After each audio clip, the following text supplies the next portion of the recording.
A chuva batia nas janelas altas da mansão Vasconcelos, quando Elisa Nogueira colocou a última xícara de café sobre a bandeja de prata. Na sala principal, os parentes do marido morto falavam baixo, não por respeito à memória de Gabriel, mas para impedir que ela ouvisse os comentários. Elisa conhecia cada inflexão daquelas vozes. Durante 8 anos, aprendera a distinguir desprezo, impaciência e falsa cordialidade. Naquela manhã, primeiro aniversário da morte do marido, ninguém lhe perguntara como ela estava. Haviam apenas exigido que recebesse os convidados. Ela usava um vestido preto simples, sem joias, e trazia os cabelos escuros presos na nuca. Aos 36 anos, sua beleza não dependia de delicadeza, mas de uma serenidade que frequentemente irritava quem esperava vê-la humilhada. Beatriz Vasconcelos, sentada perto da lareira apagada, acompanhava cada movimento da nora com uma expressão rígida. Para a matriarca, a calma de Elisa parecia insolência.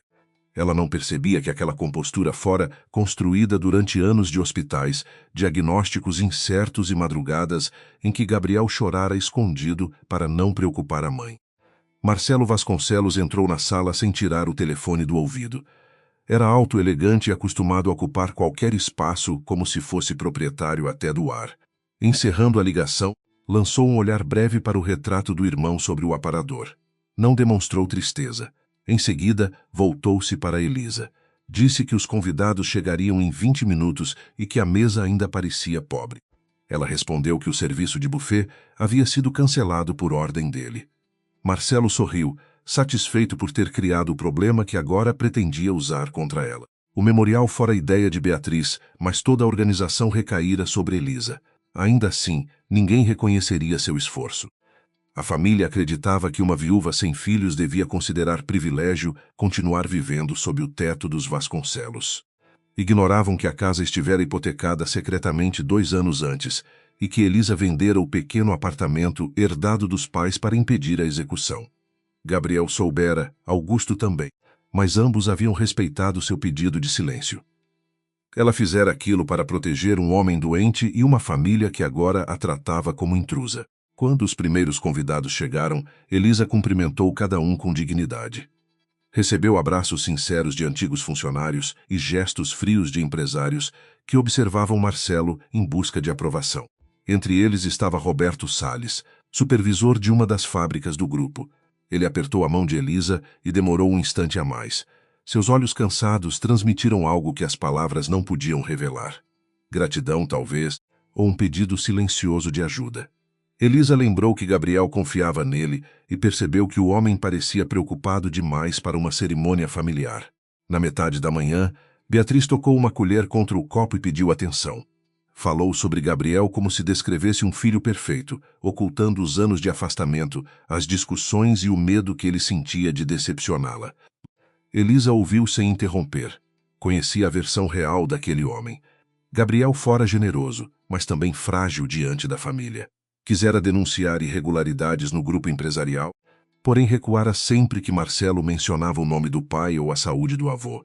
O amor entre eles existira, mas carregava silêncios que nem a morte dissolvera. Ao fim do discurso, Marcelo tomou a palavra. Disse que a família precisava seguir adiante e preservar o legado construído por gerações. Enquanto falava, aproximou-se de Elisa com um sorriso impecável. Então, diante de todos, anunciou que a mansão passaria por reformas, e que a viúva já havia sido informada sobre a necessidade de encontrar outra residência. O silêncio caiu sobre a sala. Elisa não fora informada. Percebeu que ele escolhera aquele momento para constrangê-la, transformando uma homenagem ao irmão em demonstração pública de poder. Beatriz não pareceu surpresa. Apenas abaixou os olhos para as próprias mãos, confirmando que sabia de tudo. Elisa sentiu o golpe, mas não ofereceu a Marcelo a reação que ele desejava. Perguntou em que data deveria sair. Ele respondeu que naquela mesma tarde seria conveniente, pois um imóvel menor já havia sido alugado por 3 meses. Acrescentou que a família pagaria as despesas básicas até que ela encontrasse trabalho. Alguns convidados desviaram o rosto. Outros observaram com curiosidade cruel. Para eles, aquela mulher silenciosa finalmente receberia o destino reservado aos dependentes. Elisa respirou fundo antes de responder. Disse que não aceitaria a caridade de ninguém e que deixaria a casa antes do anoitecer. Marcelo arqueou as sobrancelhas, surpreso pela ausência de súplica. Ele contava com lágrimas, acusações ou pedidos de prazo. Queria retratá-la como uma mulher instável, incapaz de viver sem a proteção dos Vasconcelos. A serenidade dela frustrava seus planos. Ainda assim, ele se inclinou e afirmou que aquela decisão era melhor para todos. Elisa percebeu o perfume caro, o sorriso controlado e a satisfação escondida sob cada palavra. O memorial terminou pouco depois. Os convidados partiram, levando consigo versões diferentes da humilhação. Roberto permaneceu junto à porta hesitante, até que Marcelo lhe dirigiu um olhar de advertência. Antes de sair, aproximou-se de Elisa e disse que Gabriel sempre afirmava que ela via aquilo que os outros fingiam não ver. Ela perguntou o que ele queria dizer, mas Roberto respondeu apenas que certos números não desapareciam quando alguém apagava uma planilha. Marcelo chamou o funcionário pelo nome, em tom firme, e ele se afastou sem acrescentar qualquer explicação. Elisa subiu para o quarto onde vivera com Gabriel. A cama permanecia encostada à parede, embora ela tivesse passado a dormir na poltrona durante os últimos meses da doença dele. Abriu o armário e retirou uma mala antiga. Não havia muito que desejasse levar. Algumas roupas, documentos, fotografias e um caderno de capa azul no qual Gabriel anotara pensamentos durante o tratamento. Ela tocou o tecido de uma camisa dele e sentiu a dor surgir com a precisão de uma lâmina. O luto não diminuíra. Apenas aprendera a esconder-se atrás da rotina. Enquanto dobrava as roupas, ouviu passos no corredor. Helena, irmã mais nova de Marcelo, apareceu à porta. Tinha 40 anos e vivera sempre protegida pelo dinheiro da família. Diferente do irmão, sua crueldade não era agressiva, mas confortável. Ela disse que lamentava o constrangimento, embora acreditasse que a decisão fosse sensata. Acrescentou que Elisa ainda era jovem e poderia reconstruir a vida, talvez até encontrar alguém disposto a sustentá-la. Elisa fechou a mala devagar. Respondeu que nunca fora sustentada por Gabriel. Helena riu, como se tivesse ouvido uma fantasia. Elisa abriu uma gaveta e retirou uma pasta com recibos, contratos e comprovantes bancários. Colocou-a sobre a cama. Helena reconheceu o selo da instituição que financiara a mansão. Elisa explicou que o imóvel quase fora perdido, que as parcelas haviam sido pagas com a venda de um bem particular e que nenhum centavo da família lhe fora devolvido. O rosto de Helena perdeu a cor por um instante. Depois, recuperou a arrogância e disse que qualquer contribuição não lhe dava direito sobre o patrimônio. Elisa respondeu que não buscava direitos. Buscava apenas não ser chamada de peso. Helena saiu sem se despedir. No corredor, encontrou Marcelo e relatou a existência dos documentos. Ele não demonstrou preocupação, mas sentiu uma fisgada de irritação. Sempre considerara Elisa apagada demais para guardar provas. Durante anos, vira nela apenas a esposa dedicada que abandonara a carreira e aceitara viver à sombra de Gabriel. Nunca perguntara por que Augusto a recebia sozinho no escritório ou por que alguns relatórios financeiros desapareciam da mesa do avô depois dessas conversas. A arrogância o impedira de considerar que Elisa pudesse compreender a estrutura do grupo melhor que muitos diretores. No térreo, Beatriz esperava junto à escadaria. Quando Elisa desceu com a mala, a matriarca lhe entregou uma pequena caixa contendo alianças, relógios e objetos de Gabriel. Disse que aquilo lhe pertencia, embora as peças mais valiosas devessem permanecer com a família. Elisa abriu a caixa e encontrou o relógio que dera ao marido no 5º aniversário de casamento. Não discutiu. Perguntou apenas se Beatriz acreditava de verdade que ela estivera naquela casa por dinheiro. A mulher demorou a responder. Disse que ninguém abandonava carreira e juventude sem esperar alguma recompensa. A frase doeu mais que a expulsão. Elisa recordou os banhos que dera em Gabriel quando ele já não conseguia ficar em pé, as noites contando sua respiração e as manhãs em que fingira otimismo para que ele não desistisse. Beatriz visitava o filho 2 vezes por semana e sempre saía antes que a doença mostrasse sua face mais cruel. Mesmo assim, julgava conhecer o sacrifício. Elisa guardou a caixa na mala e afirmou que a recompensa fora ter permanecido ao lado do homem que amava. Tudo mais era dívida moral da própria família. Marcelo apareceu trazendo um envelope. Dentro havia um acordo de confidencialidade e uma oferta financeira modesta. Ele explicou que, ao assinar, Elisa renunciaria a qualquer reivindicação contra a família e se comprometeria a não comentar assuntos internos da empresa. Ela leu cada página sem pressa. Notou cláusulas incomuns, referências a documentos que nunca vira e uma tentativa disfarçada de responsabilizá-la por decisões tomadas durante a doença de Gabriel. Marcelo observava seu rosto, certo de que ela não compreenderia a linguagem jurídica. Elisa devolveu o envelope e recusou sem levantar a voz. Ele insistiu que aquela era sua única oportunidade de sair com alguma segurança.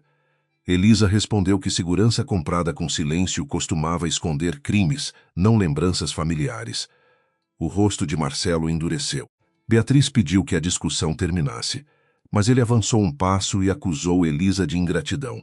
Disse que a família pagara médicos, viagens e tratamentos, enquanto ela se limitara a ocupar um quarto e consumir recursos.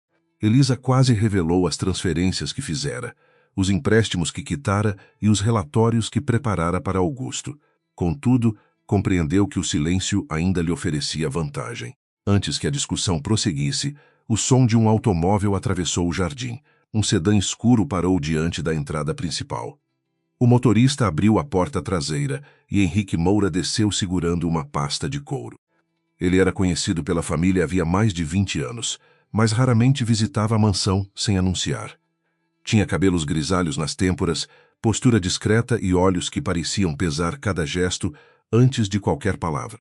Marcelo ficou imóvel. Sabia que Henrique era o advogado pessoal de Augusto, não um funcionário submetido à diretoria do grupo. Henrique entrou sem aceitar café e pediu que todos permanecessem na sala. Seu olhar encontrou Elisa e se deteve nela com respeito silencioso. Eles se conheciam de encontros profissionais ocorridos antes do casamento, quando ela ainda trabalhava como auditora. Marcelo perguntou por que ele chegava sem aviso. Henrique respondeu que Augusto Vasconcelos falecera naquela madrugada em uma clínica particular, após uma insuficiência cardíaca. Beatriz levou a mão ao peito. Helena começou a chorar. Marcelo baixou a cabeça por alguns segundos, mas sua mente já calculava ações, propriedades e votos no conselho. Elisa sentiu uma tristeza profunda. Augusto fora a única pessoa daquela família que nunca a tratara como incapaz. Durante a doença de Gabriel, ele a chamava ao escritório e pedia que analisasse balanços, contratos e riscos que Marcelo tentava minimizar. Nunca lhe explicara por que desconfiava tanto do próprio neto, mas guardava cópias de documentos em cofres diferentes. Na última conversa, 4 meses antes, dissera que algumas heranças eram castigos quando entregues a pessoas sem caráter. Elisa acreditara que falava de Marcelo. Agora compreendia que talvez estivesse preparando algo maior. Henrique informou que Augusto deixara instruções rigorosas sobre a leitura do testamento.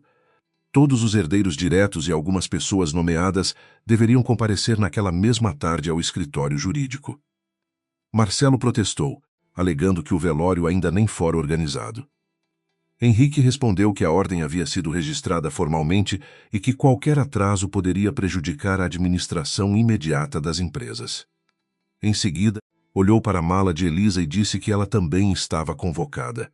Marcelo riu, afirmando que a presença da viúva de Gabriel seria apenas protocolar. Henrique não confirmou nem negou. 2 horas depois, a família ocupava uma ampla sala de reuniões no centro financeiro da cidade. Elisa sentou-se afastada, ainda com a mala ao lado da cadeira. Pela janela, os prédios pareciam dissolver-se sob a chuva. Marcelo conversava em voz baixa com seu advogado, enquanto Beatriz mantinha os olhos fechados.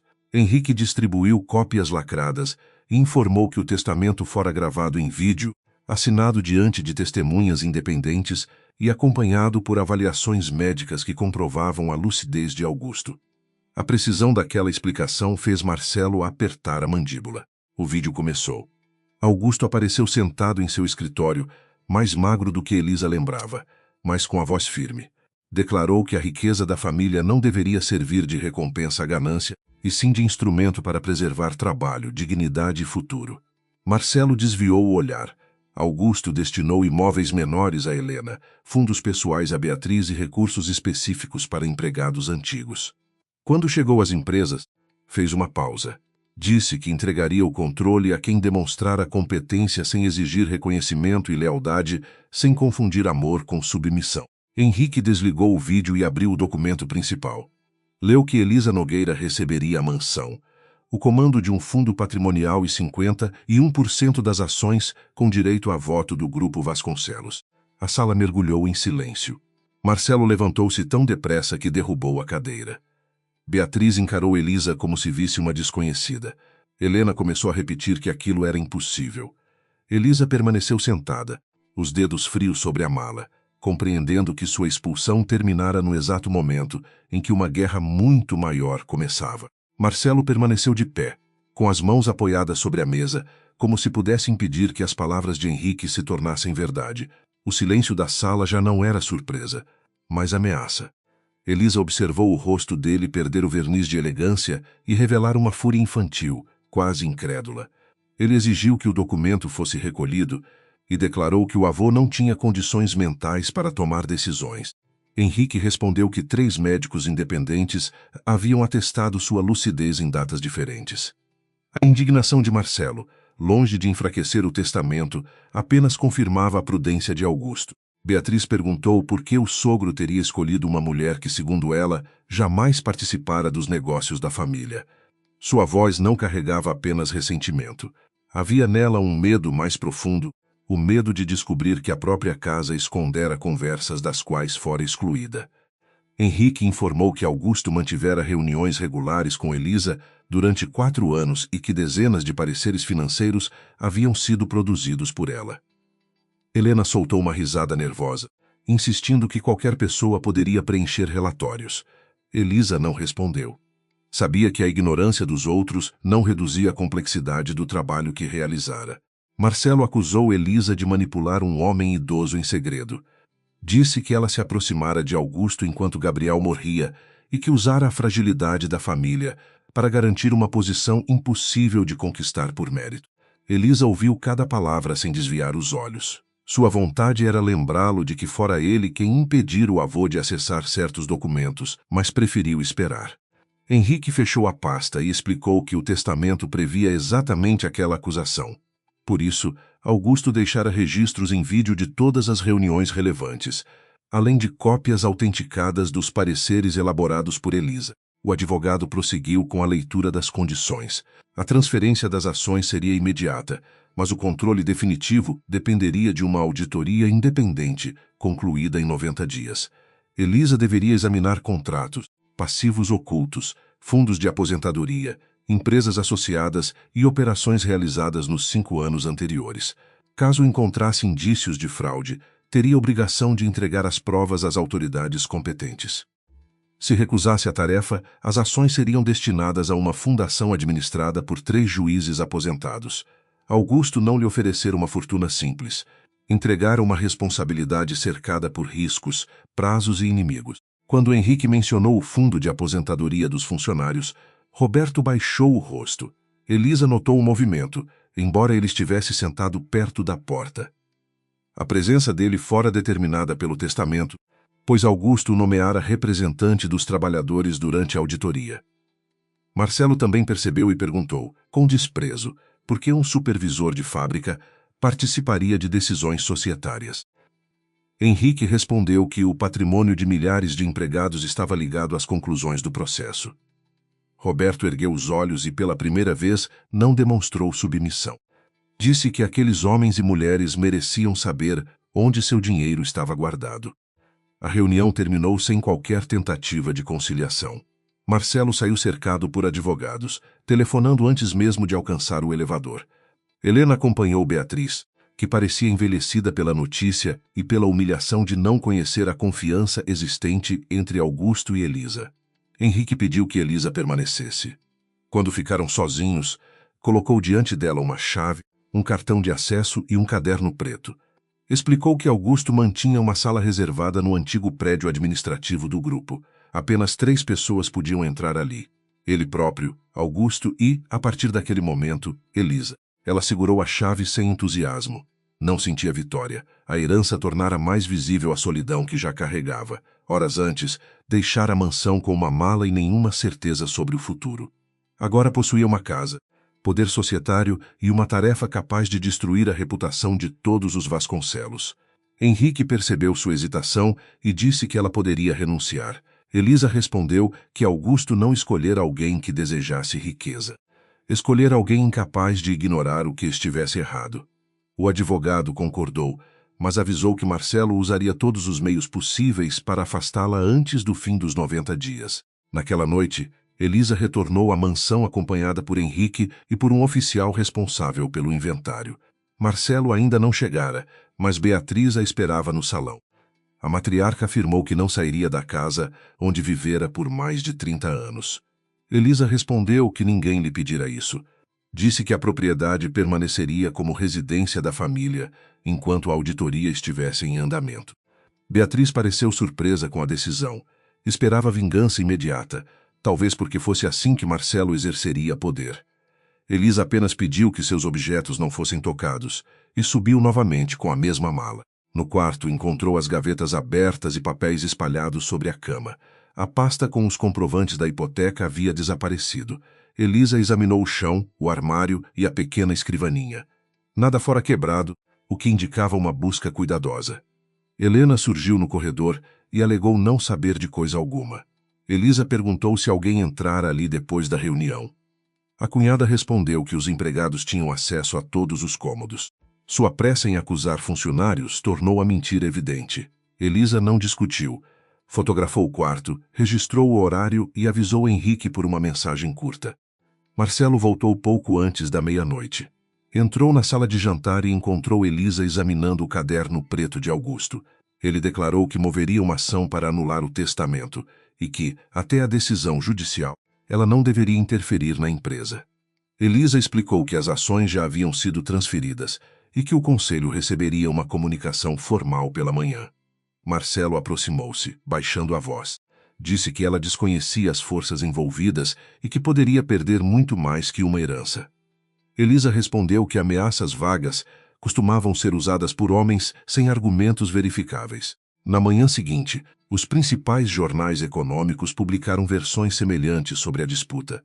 As matérias descreviam Elisa como uma viúva reclusa, sem experiência recente, que recebera o controle de um grupo industrial após conquistar a confiança de um empresário debilitado. Nenhum texto mencionava sua formação, seus anos em auditoria ou os pareceres entregues a Augusto. Marcelo aparecia como executivo responsável, surpreendido por uma decisão incompreensível. Elisa reconheceu a estratégia. Ele não pretendia provar a incapacidade dela nos tribunais. Queria criar uma narrativa pública tão forte que qualquer competência futura parecesse mera encenação. Às 9 horas, Elisa chegou à sede do Grupo Vasconcelos. Os funcionários do saguão fingiram não observá-la, mas os olhares seguiam seus passos. Alguns demonstravam curiosidade, outros receio. No elevador, 2 gerentes interromperam a conversa assim que ela entrou. Elisa usava um conjunto azul escuro e carregava apenas uma pasta. Não buscara roupas luxuosas nem tentara parecer herdeira. Quando as portas se abriram no andar executivo, encontrou Marcelo cercado por diretores.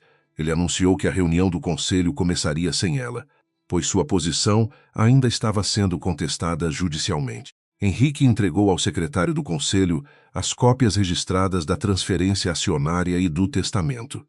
Depois informou que impedir a entrada da acionista majoritária poderia ser interpretado como obstrução administrativa.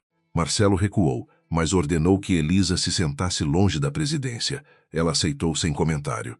Durante a reunião, ouviu relatórios otimistas sobre crescimento, novos contratos e estabilidade financeira. Entretanto, certos números não combinavam. O lucro operacional aumentara, enquanto o caixa disponível caíra de forma brusca. Os diretores atribuíram a diferença a investimentos temporários, mas ninguém apresentou uma relação completa desses investimentos. Quando chegou sua vez de falar, Elisa perguntou por que 3 empresas de consultoria recebiam pagamentos mensais semelhantes, apesar de não entregarem relatórios técnicos. O diretor financeiro, Álvaro Mendes, respondeu que eram serviços estratégicos confidenciais. Ela pediu os contratos. Álvaro olhou para Marcelo antes de dizer que os documentos estavam arquivados fora da sede. Elisa então perguntou por que os pagamentos haviam sido autorizados com a assinatura eletrônica de Gabriel durante os meses em que ele permanecera internado. A sala ficou imóvel.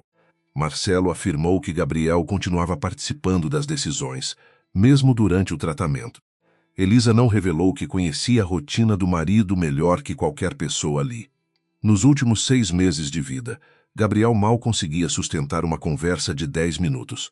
A medicação comprometia sua memória, e todos os dispositivos eletrônicos permaneciam sob os cuidados dela ou da equipe médica. Nenhuma assinatura poderia ter sido produzida sem acesso indevido. Ainda assim, Elisa limitou-se a solicitar os registros de autenticação. Marcelo encerrou a reunião, declarando que a auditoria deveria seguir protocolos internos. Henrique lembrou que Augusto concedera acesso integral. O conflito deixou de ser familiar e passou a envolver responsabilidades legais. Na sala reservada por Augusto, Elisa encontrou estantes vazias, um computador sem conexão externa e um cofre embutido na parede. O caderno preto continha uma sequência de datas, iniciais e valores, mas nenhuma explicação direta. Augusto escrevera como quem temia que o material fosse encontrado por outra pessoa.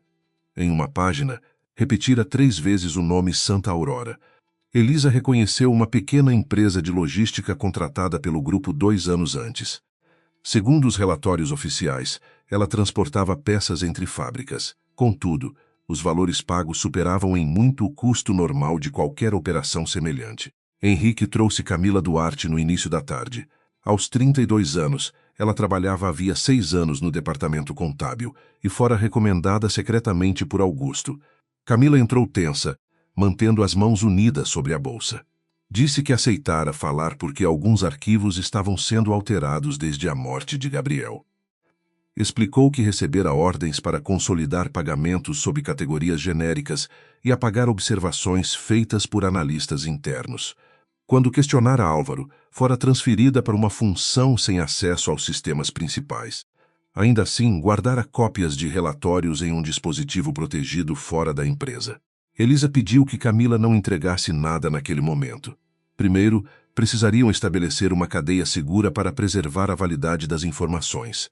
A contadora demonstrou surpresa. Esperava gratidão impulsiva, não cautela técnica. Elisa explicou que uma prova mal obtida poderia ser descartada e usada contra ambas. Henrique sugeriu contratar uma empresa externa especializada em perícia digital. Elisa concordou, mas determinou que nenhuma companhia ligada ao grupo fosse considerada. Marcelo provavelmente monitorava fornecedores, advogados e consultores. Se desejavam descobrir a extensão do problema, teriam de agir como se cada corredor da sede tivesse ouvidos. Roberto chegou pouco depois com uma pasta amassada.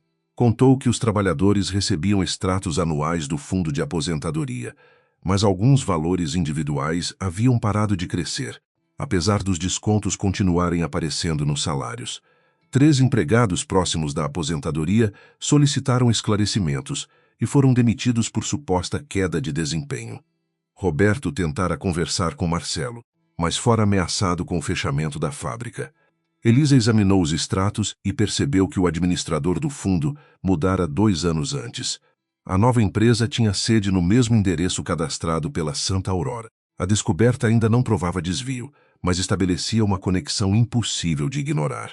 Elisa desenhou em uma folha os vínculos entre empresas, contratos e datas. O padrão parecia construído para diluir valores em operações menores. Augusto registrara as mesmas iniciais ao lado de transferências realizadas no fim de cada trimestre.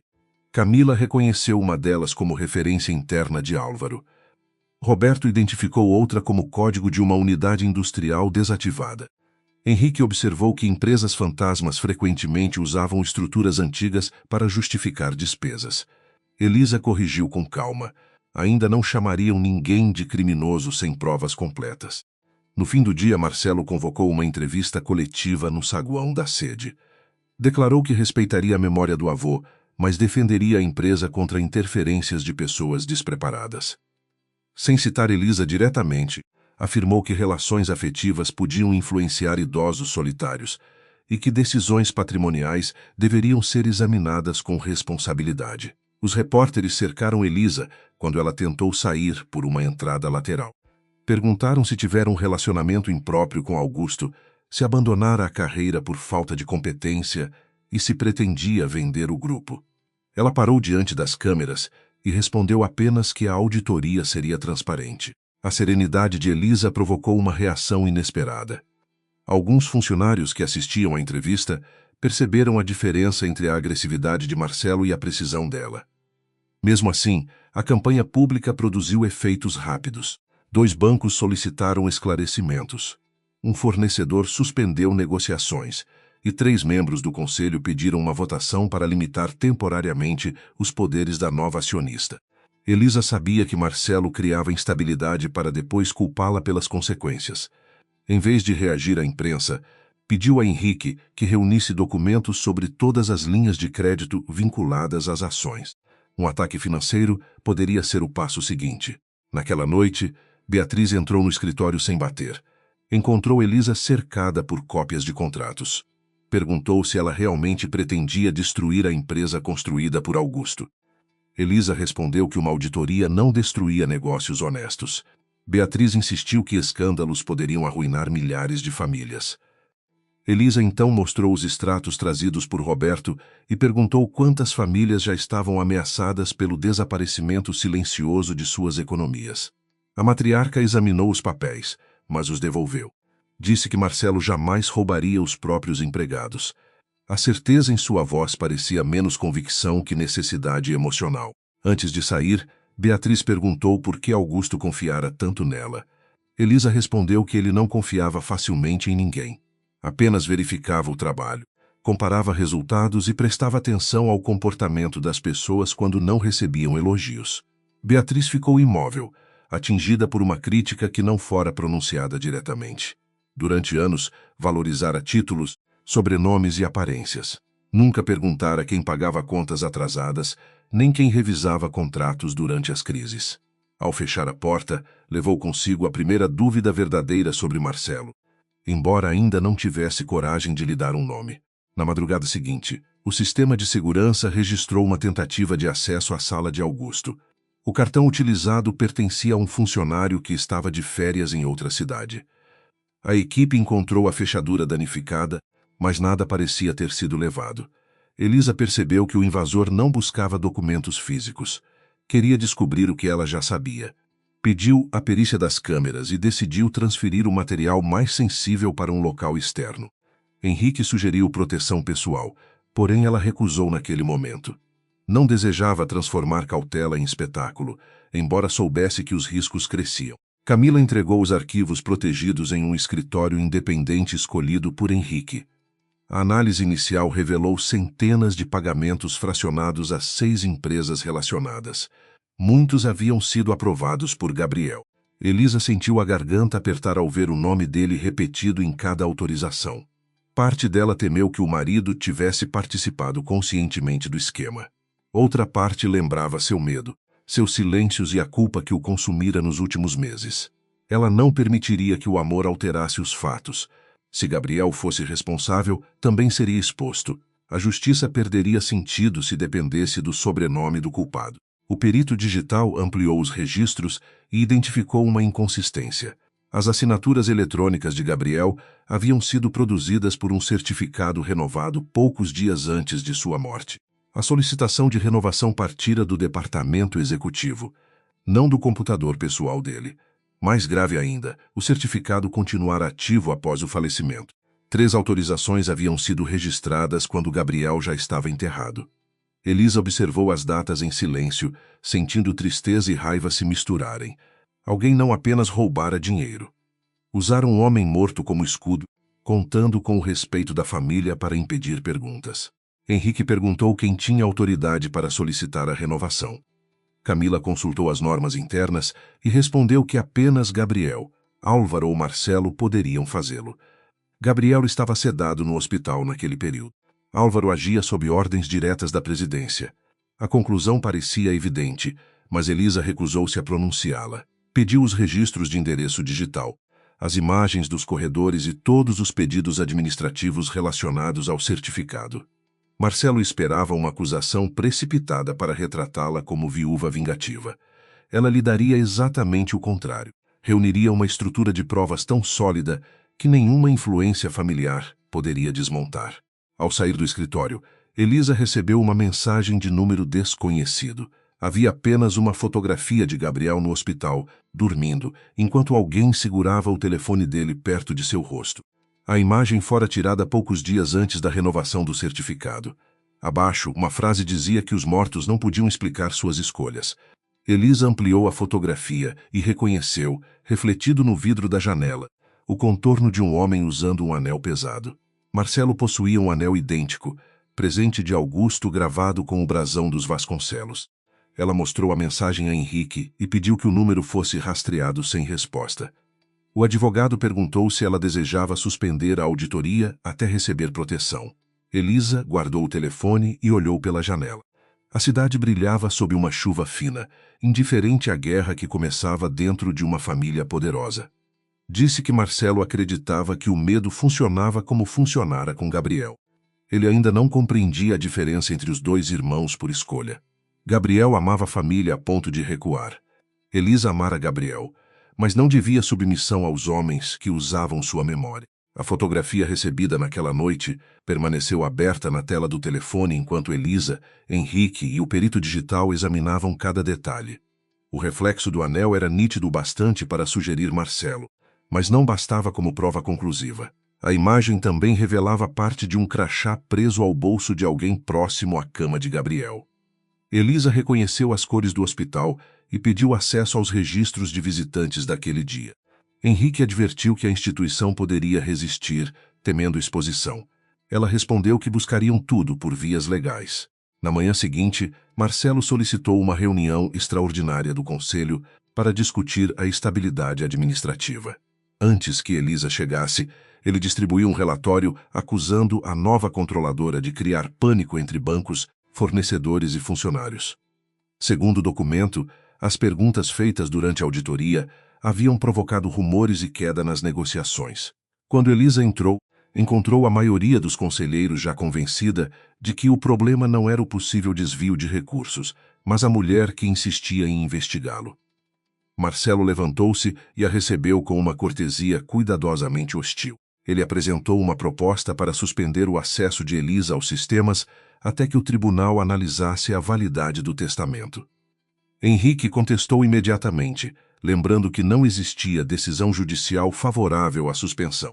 Marcelo então revelou sua segunda estratégia. Disse possuir indícios de que Elisa desviara dinheiro das contas destinadas ao tratamento de Gabriel.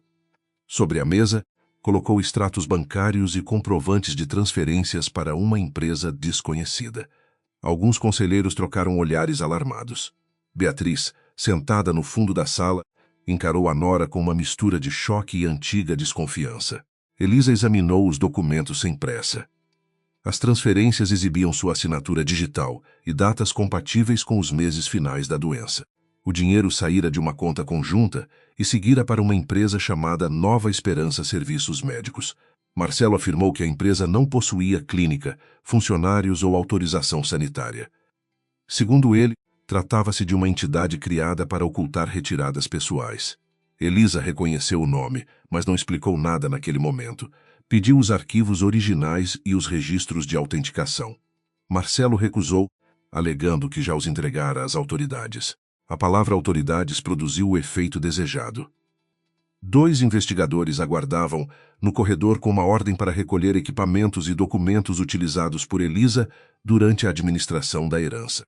Henrique leu o mandado e identificou uma linguagem ampla demais, permitindo o bloqueio temporário de acessos enquanto a origem das transferências fosse apurada.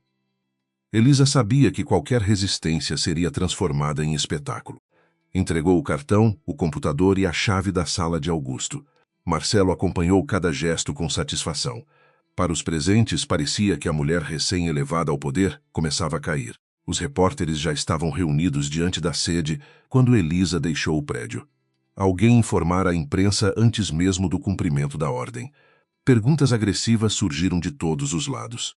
Queriam saber se ela roubara o marido doente, se usara o tratamento para enriquecer e se Augusto conhecia sua suposta fraude. Elisa não respondeu. Henrique abriu passagem até o carro, enquanto câmeras registravam sua expressão cansada. Na internet, as manchetes apareceram em poucos minutos.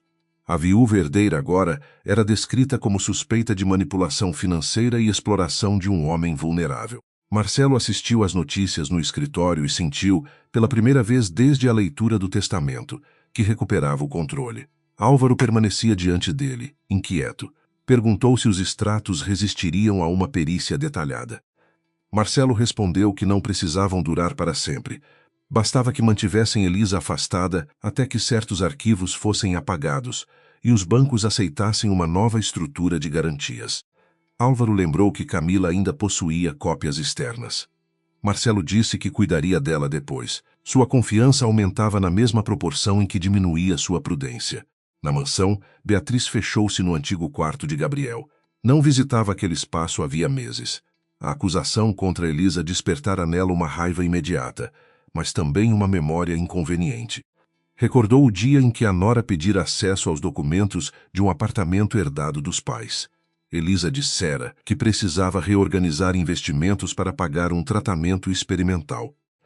Beatriz respondera que a família cobriria tudo, porém Marcelo afirmara depois que os recursos estavam temporariamente indisponíveis. Na época, ela aceitara a explicação sem perguntar de onde viera o dinheiro que manteve o tratamento. Ao abrir um armário baixo, Beatriz encontrou uma caixa de madeira com o nome de Gabriel gravado na tampa. Dentro havia fotografias, receitas médicas e envelopes nunca enviados. Reconheceu a letra do filho. Sentou-se junto à janela e abriu o primeiro. Gabriel escrevera que Elisa vendera o único imóvel recebido dos pais para pagar dívidas médicas que Marcelo prometera cobrir. Dizia ainda que ela trabalhava à noite em relatórios para Augusto, mesmo depois de passar o dia inteiro no hospital. Beatriz leu aquelas linhas 2 vezes, incapaz de conciliar a imagem da oportunista com o sacrifício descrito pelo filho. Outra carta era dirigida à própria mãe. Gabriel confessava que sentia vergonha por permitir que Elisa suportasse tudo sozinha. Explicava que Marcelo usara empresas da família para esconder prejuízos e pressionar os irmãos a assinar documentos sem leitura completa. Gabriel temia denunciar os fatos porque acreditava que a revelação destruiria Augusto e deixaria milhares de trabalhadores sem emprego. Na última página, pedia perdão a Beatriz por não ser tão forte quanto ela imaginava. A matriarca levou a mão à boca. Pela primeira vez percebeu que seu orgulho talvez tivesse impedido o filho de pedir ajuda. Enquanto Beatriz lia, Elisa se reunia com Henrique em um pequeno escritório fora do centro. A suspensão de acesso limitava a auditoria, mas não anulava o material preservado legalmente. Camila chegou trazendo os registros originais das transferências apontadas por Marcelo. A Nova Esperança não era uma empresa fantasma criada por Elisa. Tratava-se de uma associação que intermediava medicamentos importados e equipamentos hospitalares para pacientes graves.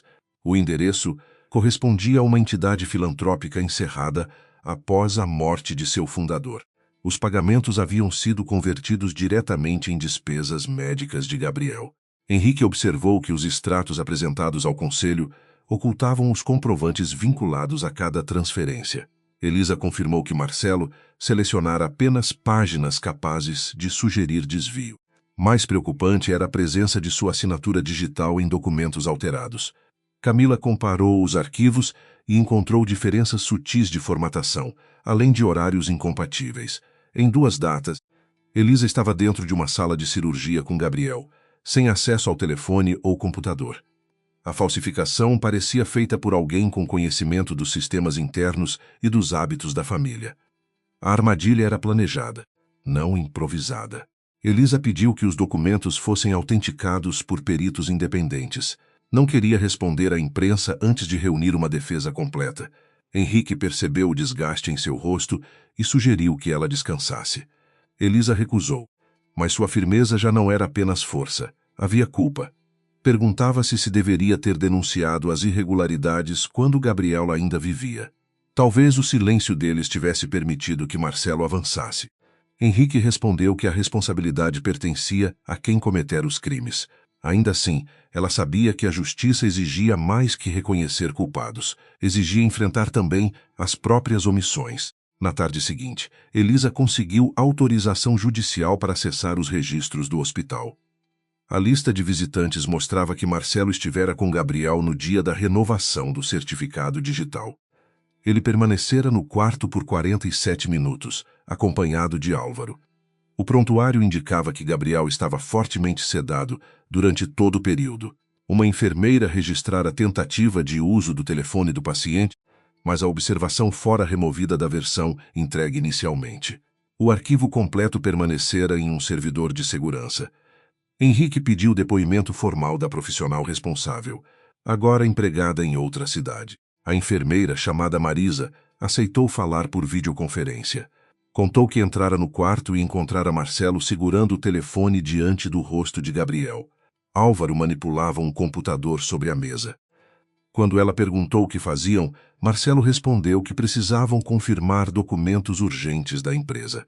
Marisa insistiu que o paciente não tinha condições de consentir, mas foi ameaçada com uma denúncia por interferência em assuntos familiares. Dias depois, recebeu pressão da direção do hospital para retirar a observação. Ela se recusou e acabou transferida para um setor inferior. O depoimento fortalecia a investigação, porém ainda não explicava por que Gabriel permitira que o certificado chegasse às mãos do irmão. Elisa voltou ao caderno azul encontrado no quarto e releu páginas escritas durante o tratamento. Em uma delas, Gabriel mencionava um arquivo escondido sob um nome infantil usado pelos dois no início do casamento. Chamavam de Porto Seguro uma pasta onde guardavam documentos importantes. Elisa acreditara que se tratava apenas de lembranças pessoais. Ao verificar um antigo serviço de armazenamento, encontrou uma conta criada por Gabriel e protegida por uma pergunta cuja resposta somente ela saberia. Dentro da pasta havia cópias de contratos, mensagens e gravações de reuniões. Gabriel começara a reunir provas um ano antes de adoecer gravemente. Em uma gravação, Marcelo exigia que ele aprovasse pagamentos a Santa Aurora, afirmando que seria apenas uma solução temporária para cobrir perdas em outro projeto. Gabriel recusava e alertava que o fundo de aposentadoria não poderia ser usado. Marcelo respondia que o dinheiro seria reposto antes que alguém percebesse.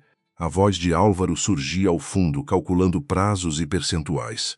Elisa sentiu tristeza ao perceber que o marido tentara resistir, embora tarde demais. Havia também uma mensagem de Gabriel destinada a ela. Sua voz estava fraca, interrompida por longas respirações.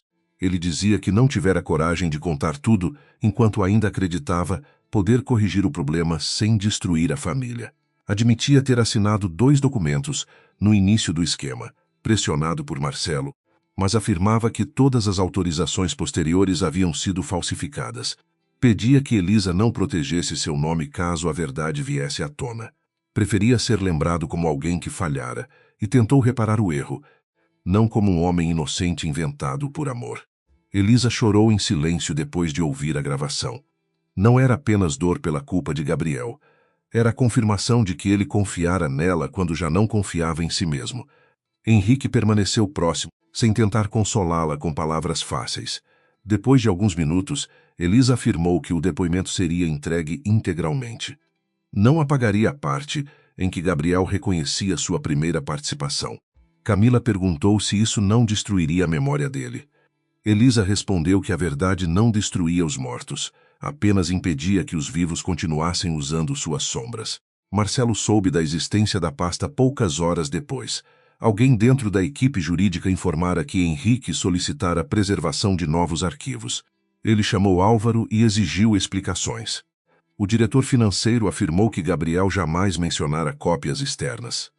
Marcelo o acusou de incompetência e ameaçou deixá-lo sozinho diante das investigações. Álvaro percebeu que a lealdade entre eles existia apenas enquanto fosse útil. Pela primeira vez, considerou guardar provas para sua própria defesa. A rede construída por Marcelo começava a enfraquecer não por arrependimento, mas pelo medo dos cúmplices. No dia marcado para o depoimento de Elisa, uma nova ordem judicial bloqueou temporariamente sua participação direta na administração do grupo. O pedido citava risco de destruição de provas e conflito de interesses, baseado nos extratos manipulados. Embora Henrique conseguisse limitar o alcance da decisão, Elisa perdeu acesso formal aos escritórios e às reuniões do conselho. Marcelo anunciou a medida como vitória. Disse aos funcionários que a estabilidade estava sendo restaurada. Poucos sabiam que, naquela mesma manhã, ele ordenara a transferência de arquivos para servidores externos controlados por Álvaro. Camila recebeu uma mensagem anônima ameaçando revelar informações sobre seu pai, que enfrentava antigas dívidas. Roberto foi chamado ao Departamento de Recursos Humanos e informado de que sua fábrica poderia encerrar atividades por falta de demanda. Ambos procuraram Elisa, temendo que sua colaboração colocasse outras pessoas em risco. Ela não os pressionou a continuar. Explicou que nenhuma causa justificava sacrificar famílias sem consentimento. Roberto respondeu que os trabalhadores já eram sacrificados em silêncio. Camila, após hesitar, decidiu permanecer. A coragem deles não vinha da ausência de medo, mas da compreensão do que aconteceria caso recuassem. Beatriz apareceu no escritório de Henrique naquela tarde, carregando a caixa de cartas. Não pediu para falar com Elisa em particular. Colocou os envelopes sobre a mesa e admitiu que desconhecia quase tudo sobre os últimos meses do filho. Sua voz estava quebrada, porém ainda resistia ao reconhecimento completo. Disse que talvez Marcelo tivesse cometido erros, mas não acreditava que fosse capaz de roubar os empregados ou usar Gabriel inconsciente. Elisa não discutiu. Entregou a ela a gravação do hospital e o arquivo em que Gabriel confessava as pressões sofridas. Beatriz ouviu sem mover-se. Quando a voz do filho terminou, a matriarca permaneceu imóvel por vários segundos. Depois perguntou por que Elisa nunca lhe contara que vendera o apartamento. Elisa respondeu que não queria transformar o cuidado com Gabriel em dívida emocional. Beatriz então quis saber por que suportara tantos insultos após o funeral. Elisa explicou que não precisava convencer pessoas decididas a desprezá-la. A resposta atingiu Beatriz com mais força que qualquer acusação. Ela percebeu que sua crueldade não surgira de falta de informação, mas da facilidade com que aceitara uma versão conveniente sobre a nora. Mesmo assim, Beatriz não ofereceu apoio público. Pediu tempo para compreender tudo e levou as cartas consigo. Henrique considerou a atitude covarde. Elisa discordou parcialmente. Sabia que romper com Marcelo significava, para Beatriz, admitir que falhara como mãe e que protegeria o filho errado durante anos. Não esperava a transformação imediata. Entretanto, também não permitiria que o sofrimento da matriarca atrasasse a investigação. A compaixão não podia tornar-se cumplicidade. Elisa pediu que Henrique preparasse a divulgação legal dos arquivos, caso algo lhes acontecesse ou caso novas ordens bloqueassem o trabalho. 2 dias depois, a perícia confirmou que os documentos usados contra Elisa haviam sido alterados a partir de um terminal ligado ao escritório de Álvaro. Os registros também mostravam acesso remoto autorizado por credenciais da presidência. A acusação de desvio começava a desmoronar, mas Marcelo ainda controlava a comunicação da empresa. Antes que Henrique apresentasse a perícia ao tribunal, trechos seletivos das cartas de Gabriel vazaram para a imprensa. As partes divulgadas sugeriam que ele desconfiava de Elisa e temia ser abandonado. Alguém editara frases separadas para criar uma narrativa oposta ao conteúdo real. A reação pública foi devastadora. Em frente à mansão, desconhecidos deixaram cartazes acusando Elisa de explorar um homem doente. Um programa de televisão exibiu fotografias antigas dela em eventos profissionais, insinuando que mantivera uma vida secreta enquanto Gabriel sofria. Beatriz assistiu à cobertura no salão e reconheceu trechos das cartas que somente ela possuía. Percebeu que alguém entrara em seu quarto ou copiara os documentos quando os levara até Henrique. A violação transformou sua dúvida em medo. Marcelo já não protegia a família. Usava até as palavras do irmão morto como armas. Naquela noite, Beatriz procurou o filho no escritório da mansão. Perguntou diretamente se ele estivera no hospital no dia em que o certificado de Gabriel foi renovado. Marcelo não negou. Disse que tomara decisões necessárias para salvar a empresa e que Gabriel jamais compreendera o peso da liderança. Beatriz perguntou sobre o Fundo dos Trabalhadores. Ele respondeu que o dinheiro seria devolvido quando os projetos amadurecessem. A frieza da explicação destruiu a última defesa que ela construíra para ele. Marcelo percebeu a mudança no rosto da mãe e advertiu a não escolher uma estranha contra o próprio sangue. Beatriz respondeu que sangue não apagava a culpa. Marcelo se aproximou e disse que Elisa pretendia tomar tudo, inclusive a casa e a memória de Gabriel. A matriarca permaneceu em silêncio, mas já não acreditava nele. Ao sair, viu Álvaro queimando papéis na lareira lateral. Não o confrontou, guardou mentalmente o símbolo impresso em uma das folhas e enviou a Elisa uma mensagem curta descrevendo o que vira. Foi seu primeiro gesto concreto contra Marcelo, ainda pequeno e secreto. para uma mulher acostumada a proteger aparências, porém significava atravessar uma fronteira sem retorno. Elisa recebeu a mensagem enquanto analisava a perícia dos extratos. O símbolo correspondia a uma empresa ligada a Santa Aurora e ao administrador do fundo de aposentadoria. Ela compreendeu que Marcelo estava eliminando rastros e que a fase defensiva precisava terminar.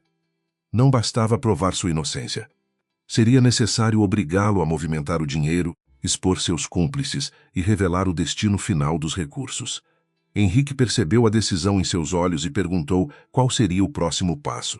Elisa fechou a pasta e respondeu que Marcelo precisava acreditar que finalmente conseguira vencê-la. Na manhã seguinte, Elisa reuniu Henrique, Camila e Roberto no pequeno escritório onde preservavam as provas.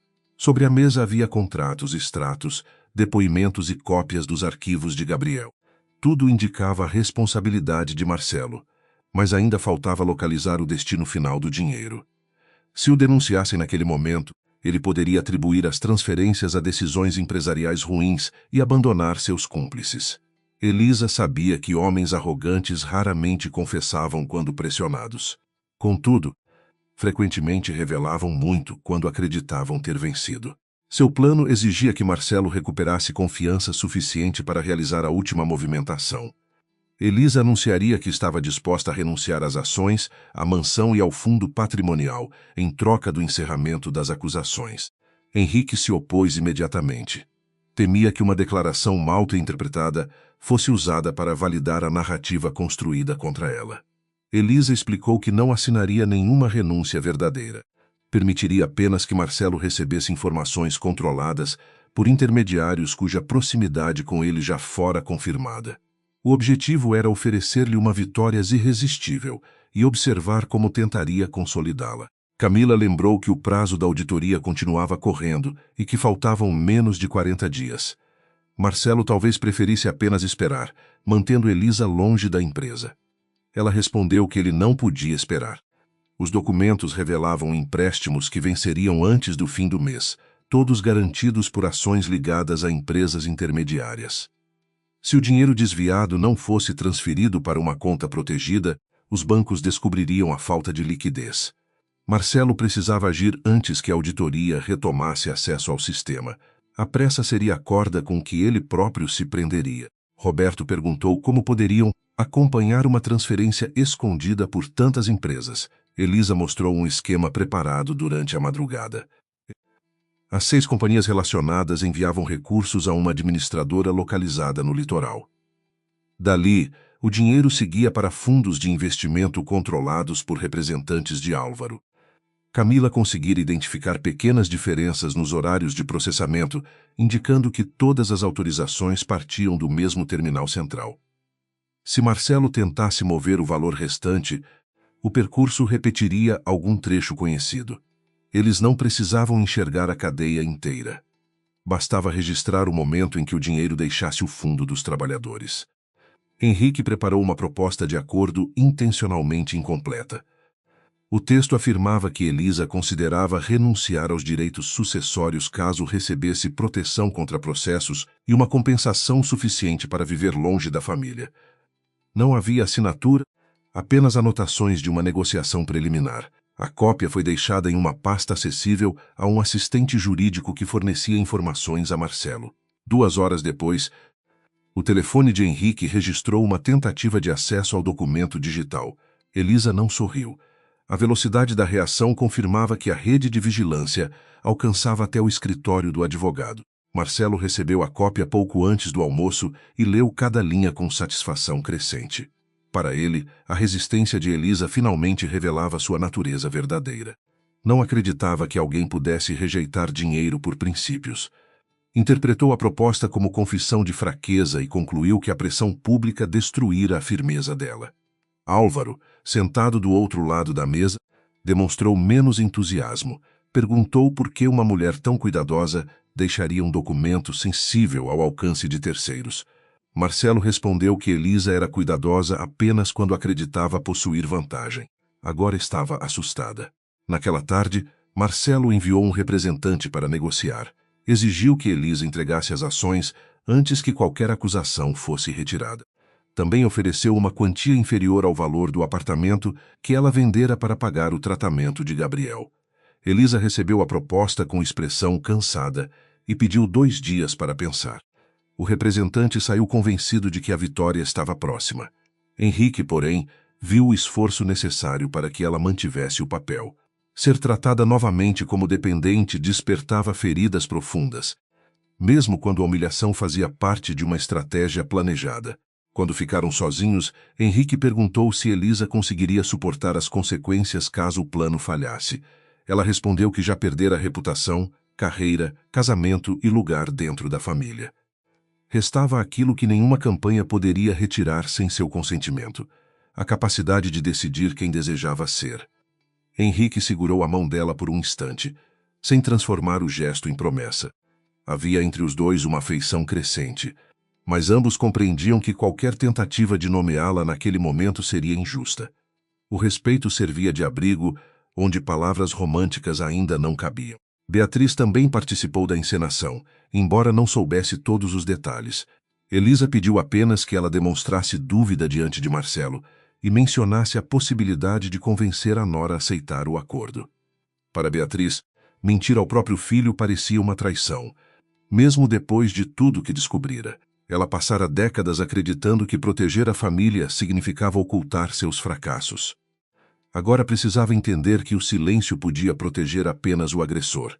Aceitou colaborar, mas pediu que Elisa não lhe contasse informações capazes de comprometer o plano caso Marcelo percebesse sua hesitação. No jantar, Beatriz disse ao filho que Elisa parecia exausta e talvez estivesse pronta para desistir. Marcelo perguntou se a mãe conseguira entrar no quarto dela ou encontrar novas cópias dos documentos. Beatriz respondeu que não procuraria mais papéis escondidos. Ele riu e afirmou que a dignidade era um luxo inútil quando o patrimônio estava em risco. Depois explicou que, assim que Elisa assinasse, a família recuperaria tudo e ninguém precisaria saber o que acontecera com os fundos. Beatriz manteve o rosto imóvel, mas cada palavra do filho tornava mais impossível protegê-lo. Álvaro recebeu ordens para preparar a transferência final. O dinheiro, restante no fundo de aposentadoria, deveria passar pela Santa Aurora e seguir para uma conta de investimento no exterior, controlada por um procurador ligado a Marcelo. O diretor financeiro perguntou se não seria mais seguro devolver parte dos recursos antes da auditoria. Marcelo recusou. Precisava cobrir empréstimos pessoais garantidos por ações e manter o controle das empresas intermediárias. Acreditava que a renúncia de Elisa eliminaria qualquer investigação séria. Sem ela, os trabalhadores não teriam poder para desafiar a presidência. Camila acompanhava as alterações por meio de registros preservados antes da suspensão de seu acesso. Um funcionário do setor técnico, assustado com a possibilidade de perder a aposentadoria, concordara em fornecer notificações automáticas sobre mudanças no sistema. Não entregava senhas nem copiava dados privados. Apenas registrava horários e códigos de operação, informações que poderiam ser confirmadas posteriormente por ordem judicial. Elisa insistira nessa limitação. Não aceitaria vencer utilizando métodos que tornassem as provas ilegais. Para ela, a justiça não podia depender de uma violação semelhante àquela que pretendia denunciar. Na madrugada de quinta-feira, o alerta chegou. Uma autorização de valor elevado fora criada com destino a Santa Aurora. O documento usava novamente a assinatura eletrônica de Gabriel, embora a morte dele já tivesse sido formalmente comunicada a todas as instituições. Camila registrou o código e enviou a informação a Henrique, que solicitou preservação judicial urgente dos dados bancários. Elisa pediu que a transferência não fosse bloqueada imediatamente. Precisavam acompanhar pelo menos a primeira etapa do percurso. Caso interrompessem cedo demais, Marcelo alegaria tentativa administrativa sem resultado financeiro. Durante 6 horas o dinheiro atravessou 3 contas.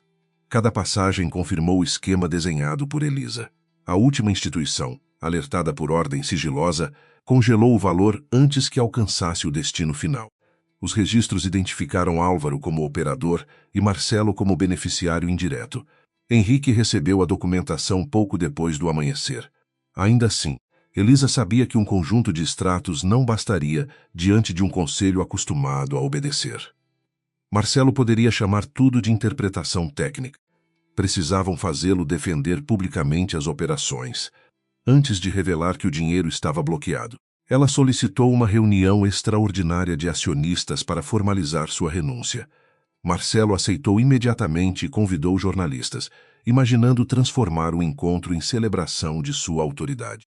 O auditório principal foi preparado com câmeras, seguranças e assessores. Conselheiros que haviam evitado Elisa durante semanas ocuparam as primeiras fileiras. Funcionários acompanharam a transmissão pelas fábricas. Roberto permaneceu entre representantes dos trabalhadores, trazendo declarações de pessoas demitidas após questionarem o fundo.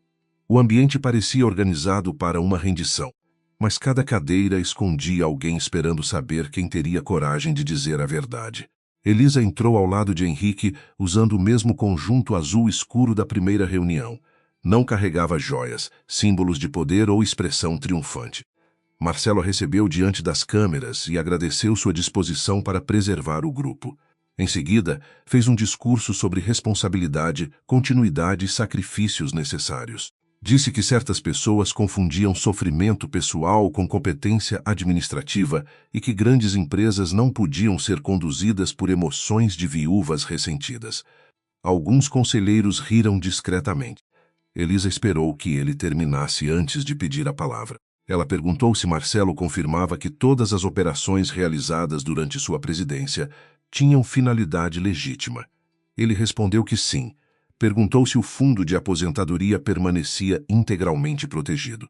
Marcelo afirmou que nenhum trabalhador perdera um centavo e acusou Elisa de espalhar medo para conquistar apoio. Ela então perguntou se ele autorizara pagamentos a Santa Aurora. O rosto dele não mudou. Explicou que se tratava de uma parceira estratégica usada para reorganização logística. Elisa pediu que descrevesse quais serviços haviam sido prestados. Marcelo respondeu que informações comerciais confidenciais não seriam discutidas diante da imprensa. Camila levantou-se e apresentou relatórios, mostrando que a Santa Aurora não possuía veículos, depósitos ou empregados registrados. Marcelo tentou interrompê-la, alegando que a contadora fora demitida por insubordinação. Camila corrigiu que nunca recebera demissão formal e entregou cópias das ordens para alterar registros contábeis. Álvaro, sentado atrás do conselho, começou a suar. Marcelo declarou que documentos poderiam ser falsificados por qualquer pessoa com acesso aos sistemas. Elisa então exibiu os laudos periciais, que vinculavam as alterações ao terminal do diretor financeiro e às credenciais da presidência. Roberto foi chamado em seguida. Contou sobre os descontos mantidos nos salários, os extratos incompletos e as demissões de empregados que pediram esclarecimentos. Marcelo o acusou de agir por ressentimento após perder uma promoção. Roberto respondeu que nunca se candidatara a cargo executivo e apresentou cartas assinadas por centenas de trabalhadores. A transmissão mostrava homens e mulheres reunidos nas fábricas, acompanhando cada palavra. Pela primeira vez, a disputa deixou de parecer uma guerra entre herdeiros. Tornou-se a história de pessoas comuns cujas economias haviam financiado ambições privadas. Marcelo manteve a postura, mas sua voz começou a endurecer. Disse que Elisa manipulava funcionários frágeis para tomar o controle definitivo da empresa. Ela abriu a pasta de Gabriel e reproduziu a gravação em que ele reconhecia ter assinado 2 documentos sob pressão do irmão.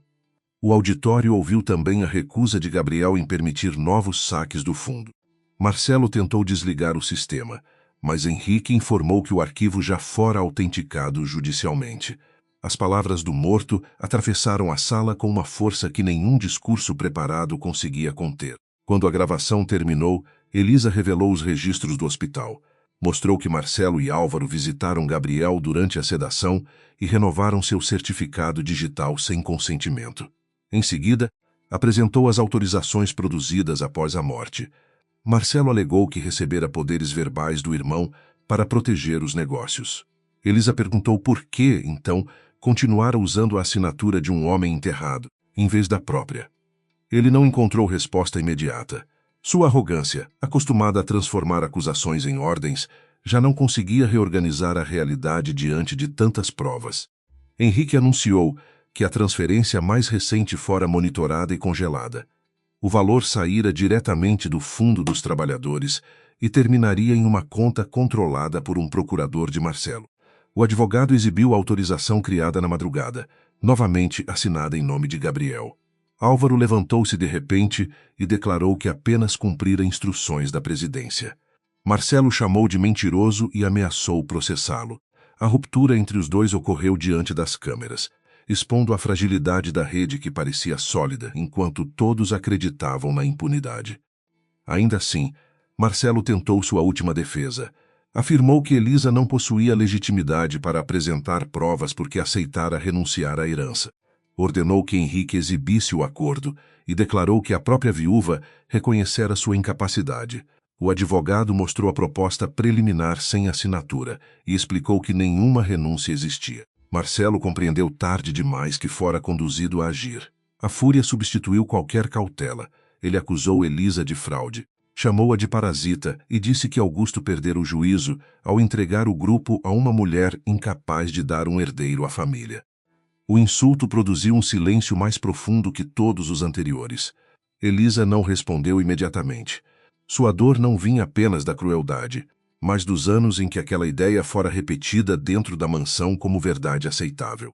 Então Beatriz levantou-se. Caminhou até a mesa principal carregando um envelope guardado junto ao peito. Disse que durante muito tempo acreditara que o valor de uma mulher dependia do lugar que ocupava na família. Admitiu que usara essa crença para ferir Elisa e que sua omissão ajudara Marcelo a esconder crimes sob o nome dos Vasconcelos. Marcelo pediu que a mãe se sentasse e afirmou que ela estava emocionalmente confusa. Beatriz abriu o envelope e retirou uma cópia do documento apresentado por ele semanas antes, no qual Augusto supostamente limitava os direitos de Elisa. Explicou que Marcelo lhe pedira para reconhecer a assinatura do avô diante de um tabelião. Ela recusara porque conhecia cada traço daquela escrita. O documento era falso. Como prova, apresentou cartas autênticas, registros antigos e uma declaração preparada pelo próprio Augusto sobre as características de sua assinatura. Henrique recebeu o material e confirmou que seria periciado. Beatriz então olhou diretamente para o filho. Disse que proteger alguém não significava negar sua culpa e que o sangue não concedia licença para destruir vidas. Marcelo ficou pálido. Durante anos, acreditara que a mãe escolheria a reputação da família acima de qualquer verdade. Perder o apoio dela parecia mais grave que os extratos, gravações e depoimentos. Não porque a amasse com humildade, mas porque sua lealdade sempre representara a última muralha de sua autoridade. Agora, diante dos acionistas e dos trabalhadores, essa muralha acabava de cair. O presidente independente do conselho suspendeu os poderes executivos de Marcelo até a conclusão das investigações. Seguranças aproximaram-se, mas Henrique explicou que ainda não havia ordem de prisão. Marcelo recolheu seus papéis com movimentos bruscos e encarou Elisa. Prometeu que ela não permaneceria no controle por tempo suficiente para comemorar. Elisa respondeu que nunca desejara comemorar a ruína de uma família. Desejava apenas impedir que ele arrastasse milhares de pessoas consigo. Marcelo saiu acompanhado por advogados, levando no olhar uma decisão perigosa que ninguém, exceto Elisa, pareceu perceber. Quando o auditório começou a esvaziar, Beatriz tentou aproximar-se da nora. Não pediu perdão naquele instante. Sabia que palavras imediatas seriam pequenas diante dos danos causados. Apenas perguntou se Elisa acreditava que Marcelo tentaria fugir. Ela respondeu que homens como ele não aceitavam perder enquanto ainda possuíam algo para destruir. Camila informou que o sistema central registrava tentativas de exclusão remota. Henrique solicitou proteção urgente para os servidores. Elisa olhou para as telas ainda acesas e compreendeu que a exposição pública não encerrara a guerra. Apenas obrigara Marcelo a abandonar qualquer aparência de prudência. Marcelo não voltou à mansão naquela noite. As câmeras registraram seu carro deixando o centro financeiro em direção à antiga sede de armazenamento do grupo, um prédio desativado onde funcionavam os servidores anteriores à modernização da empresa. Elisa compreendeu imediatamente o risco. Durante anos, documentos foram transferidos para sistemas novos, mas cópias de segurança permaneciam naquele local. Se Marcelo destruísse os equipamentos, poderia eliminar registros capazes de vincular seus cúmplices às empresas intermediárias. Ela avisou Henrique, que acionou as autoridades, e pediu a Camila que verificasse qualquer movimentação remota. Camila encontrou uma sequência de comandos enviados do computador pessoal de Álvaro. Pastas inteiras estavam sendo programadas para exclusão, enquanto outras eram copiadas para um dispositivo externo. Henrique recebeu autorização emergencial para preservar os sistemas, mas a equipe técnica precisaria de tempo para chegar ao prédio. Roberto sugeriu enviar 2 supervisores que trabalhavam perto do local. Elisa recusou. Não permitiria que funcionários sem treinamento enfrentassem Marcelo. A batalha já custara empregos, reputações e anos de aposentadoria. Não custaria também a segurança de homens convocados apenas por sua lealdade. Enquanto aguardava notícias, Elisa abriu o caderno preto de Augusto. Entre datas e códigos, encontrou uma anotação que antes parecera irrelevante. O velho mencionava uma cópia completa dos arquivos guardada sob responsabilidade de 3 pessoas independentes. Uma delas era Henrique. Outra era um auditor aposentado que vivera fora da cidade. A terceira aparecia apenas pelas iniciais de Beatriz. Elisa ergueu os olhos. Henrique confirmou que Augusto entregara a ele uma chave, mas nunca revelara onde utilizá-la. Beatriz, ao ser questionada, lembrou-se de uma caixa lacrada recebida meses antes. A caixa permanecia no cofre particular da matriarca. Dentro havia um dispositivo de armazenamento, uma carta e instruções para abertura apenas caso Marcelo tentasse apagar os registros da companhia. Augusto escrevera que desconfiava do neto, mas desejava oferecer-lhe uma última oportunidade de recuar. Por isso, não entregara as provas diretamente às autoridades enquanto ainda vivia. A carta também esclarecia que Elisa fora escolhida não para punir os Vasconcelos, mas porque seria capaz de distinguir justiça de vingança. Beatriz leu a passagem em silêncio, sentindo o peso da confiança que jamais recebera. Os arquivos estavam protegidos por 3 chaves digitais separadas. Henrique possuía uma, Beatriz guardava outra e a última correspondia ao cartão, entregue a Elisa após a leitura do testamento.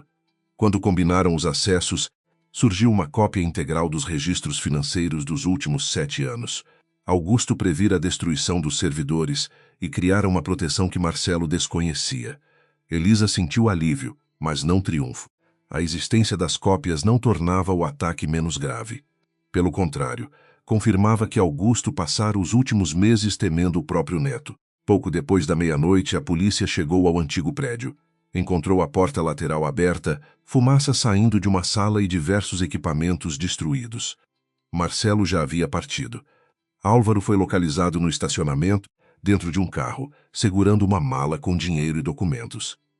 Diante das evidências, declarou que Marcelo ordenara a destruição e prometera levá-lo para fora do país. Ao perceber que fora abandonado, entregou as senhas de contas, mensagens e gravações de reuniões. Sua colaboração não nasceu de coragem, mas foi suficiente para romper o último elo de silêncio. Marcelo dirigiu até um pequeno aeroporto privado, onde um avião fretado aguardava com destino a uma região sem acordo imediato de extradição. Ele acreditava ter tempo, pois ainda não existia ordem formal de prisão quando saiu do auditório.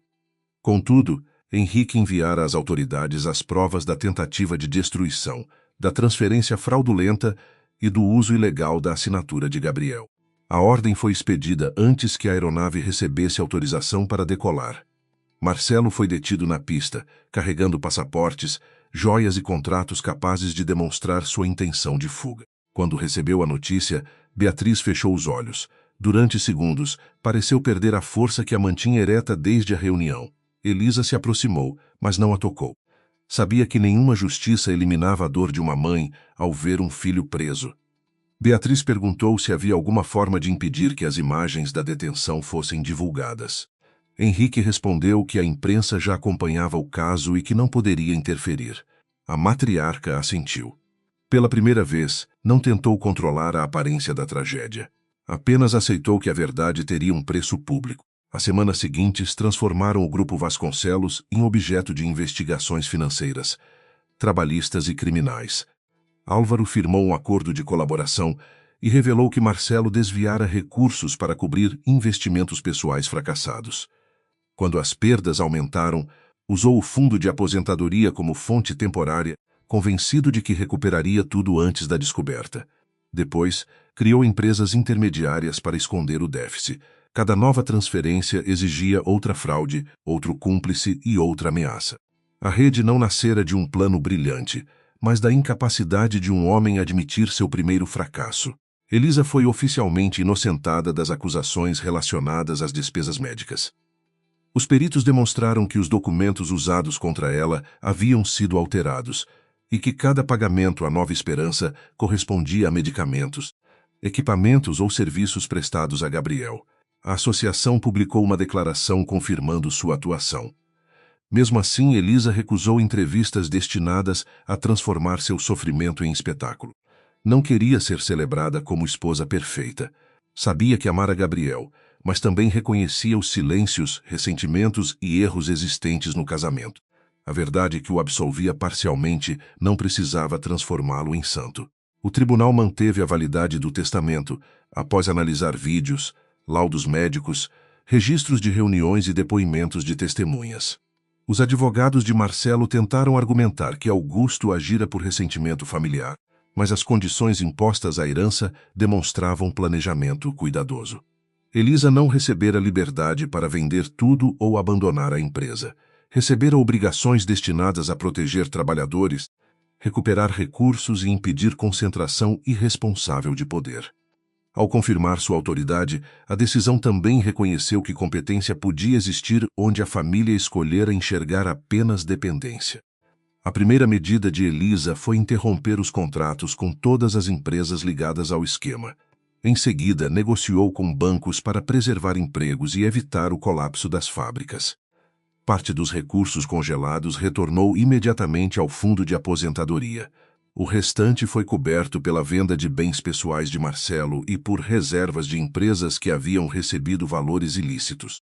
Nenhum trabalhador perdeu as economias descontadas de seu salário. Roberto acompanhou cada etapa e insistiu que os empregados recebessem explicações claras, não comunicados vagos escritos para proteger executivos. Camila tornou-se diretora de integridade financeira, mas aceitou o cargo somente depois que Elisa criou um conselho independente, com participação de trabalhadores e especialistas externos. Nenhuma autorização relevante poderia depender novamente de uma única pessoa. Os sistemas passaram a registrar decisões, justificativas e conflitos de interesse. Elisa sabia que regras não tornavam seres humanos honestos, mas reduziam o espaço onde a desonestidade crescia sem testemunhas.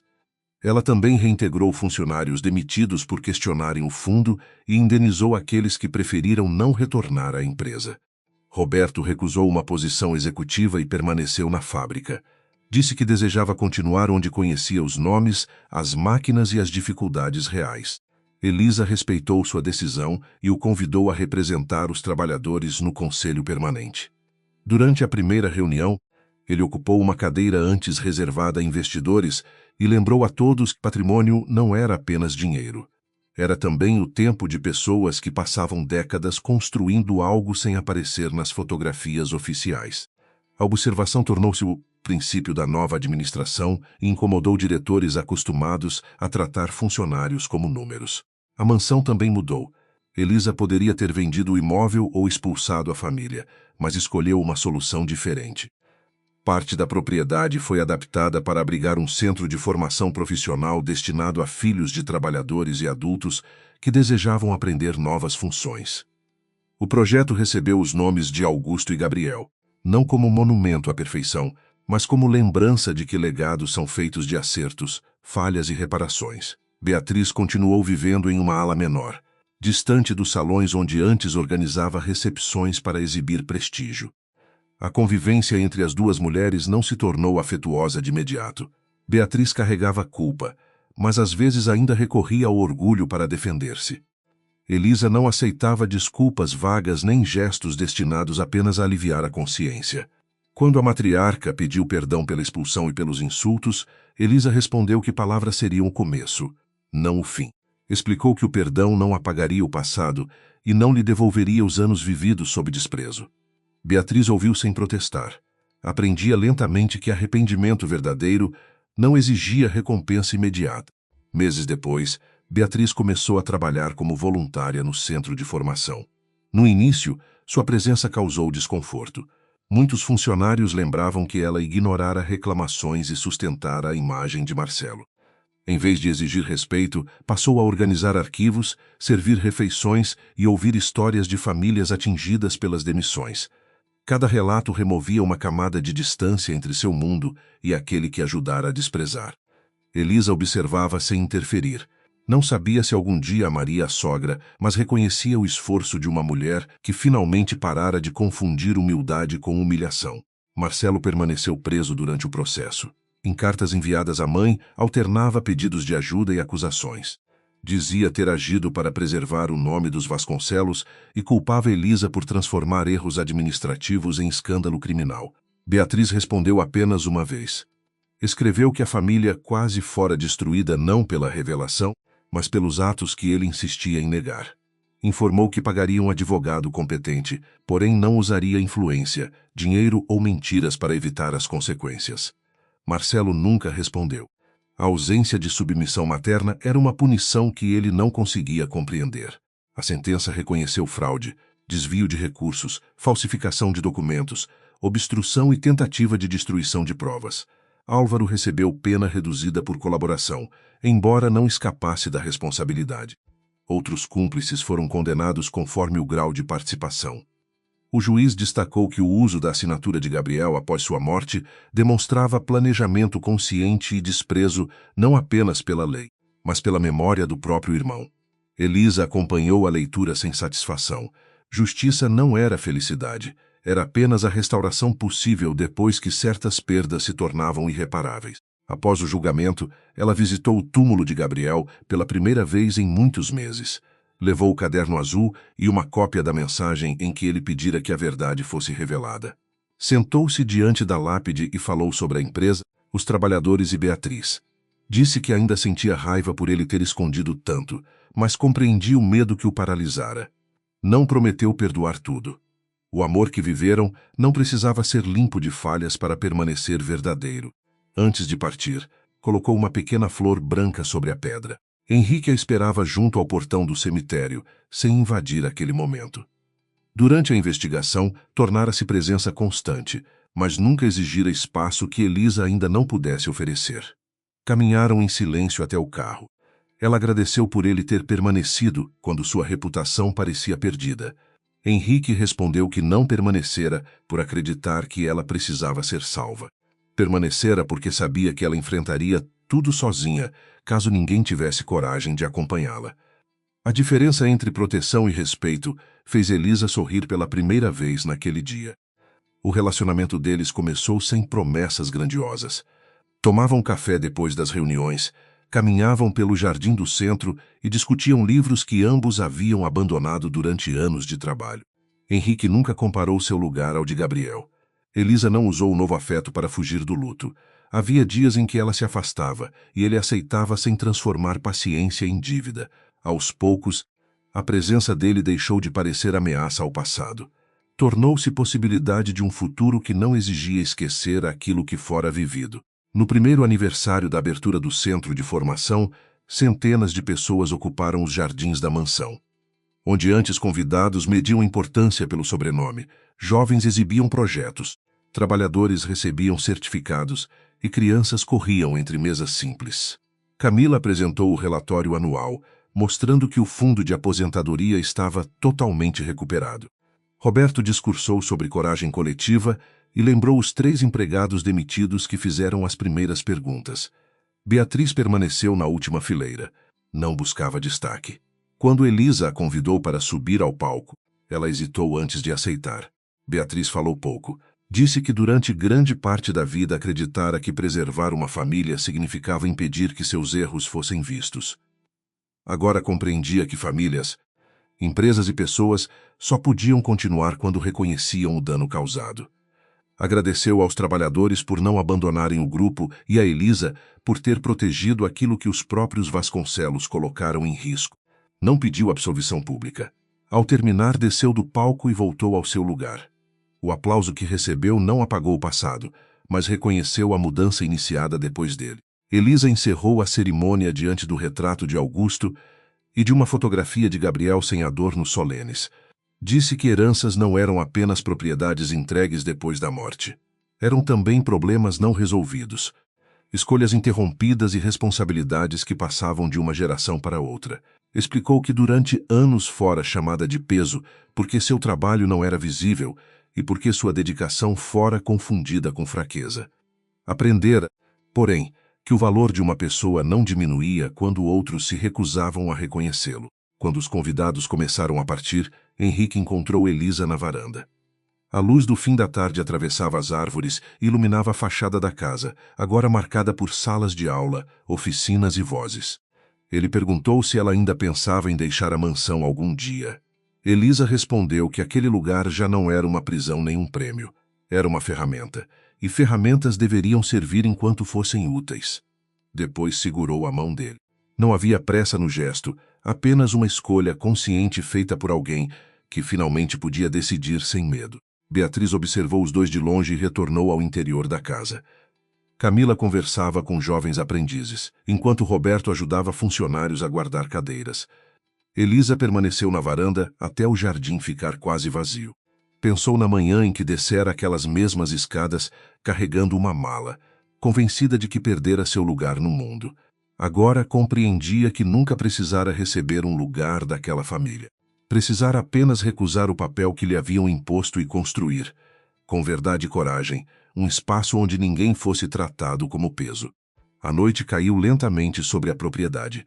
As luzes do centro permaneceram acesas, refletidas nas janelas que antes testemunharam desprezo e silêncio. Elisa não sentiu que vencera Marcelo. Sentiu que sobrevivera ao sistema de medo que o tornara poderoso. Seu maior legado não seriam as ações, a mansão ou o nome de um grupo empresarial. Seria a prova de que dignidade podia permanecer intacta mesmo depois de anos de humilhação, e de que justiça se tornava completa apenas quando devolvia futuro às pessoas que haviam sido privadas dele.